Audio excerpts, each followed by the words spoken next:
So for the next step, we will do some indirect lighting. That means I want to do a night scene with indirect stuff in here. I prepared just a sky dome with a night HDR image. And when I just switch on here a quick render view, when I rotate this image, for example, take whatever you like. Of course, my scene will also get a different, okay, there's some blue light in here. So whatever you like to have, I just rotated that I have a nice view to the garden.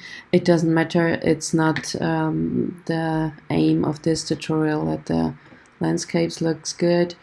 I also decreased my exposure so that I just have a basic rough light in the scene, and now I'm adding here some indirect room light. And I switch here my render off.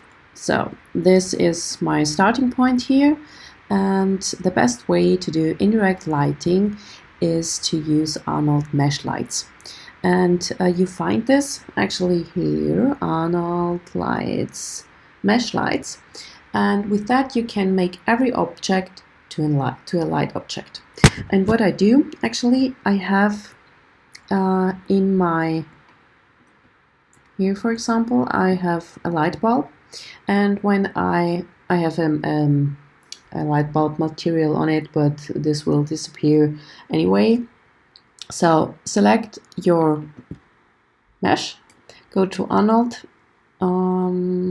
lights, mesh light, and I just see what happens. I switch on here my, you see here? Yes, there's already light coming in.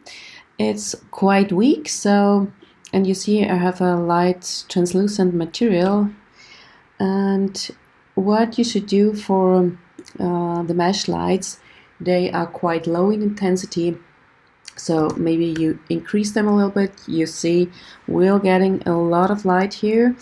Now it depends, of course, on what you want to generate in your scene. I leave this here, and I also use the color temperature because actual the lights are not perfectly white.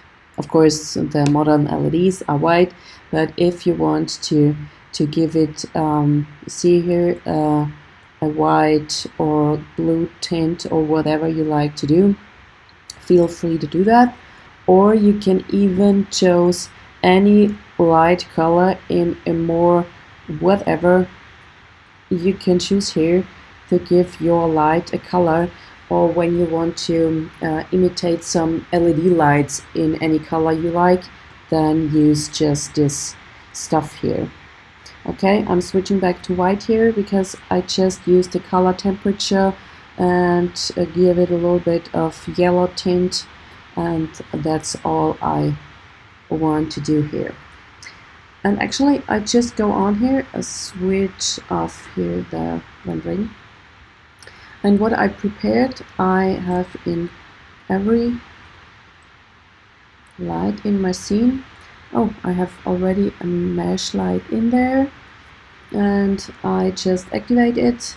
So I did the same, the Arnold mesh light, and give it some intensity. Then I check here, also here. I had just the ball and did the same. Give it a mesh light, give it some intensity, give it some color temperature or color. And the last indirect light I have up here. This is actually just a duplication of that one. Maybe I scaled a little bit too much.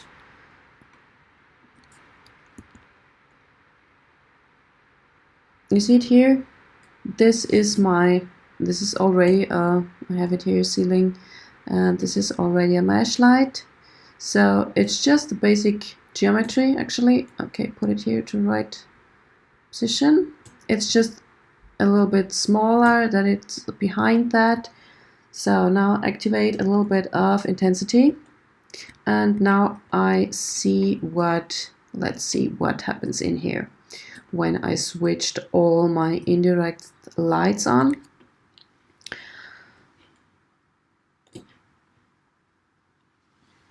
Here we go.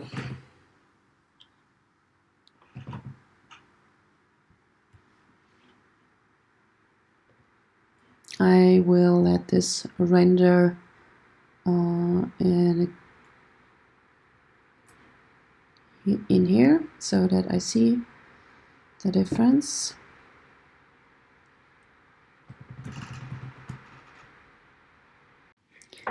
So this is what happened when I let it render for here about 4.5 hours. These were my settings, of course, quite high, and it took obviously double of the time as the rendering with the physical sky. So the indirect lightings or the mesh lights with all the light points and light samples bouncing around in the scene take a lot longer to render. But of course, they are worth trying. Of course, I will do here some more changes because here the light is too far in the background, so I don't see it here in a good way. And I might also switch off the light from the HDR image because I don't want this kind of light effect here on this wall. Maybe I change here my frosted glass material a little bit, and I recognize that I see here in the reflections actually the light bulbs, which I don't see here, so I have to switch off maybe some visibilities for reflection or something of the light bulb. Of course, I can adjust here even more stuff, but I think you got the idea of doing renderings with indirect lighting. And be also aware of that when you have your mesh lights here, I had all the samples here to 5. That means that more light points are actually sent into the scene. So the scene gets lighter, of course. The quality gets better, but it also increases the render time. If you want even a better result, put it to 10 everywhere. Yeah, check it out, what happens when you use this stuff, and have fun. Yeah, that's it.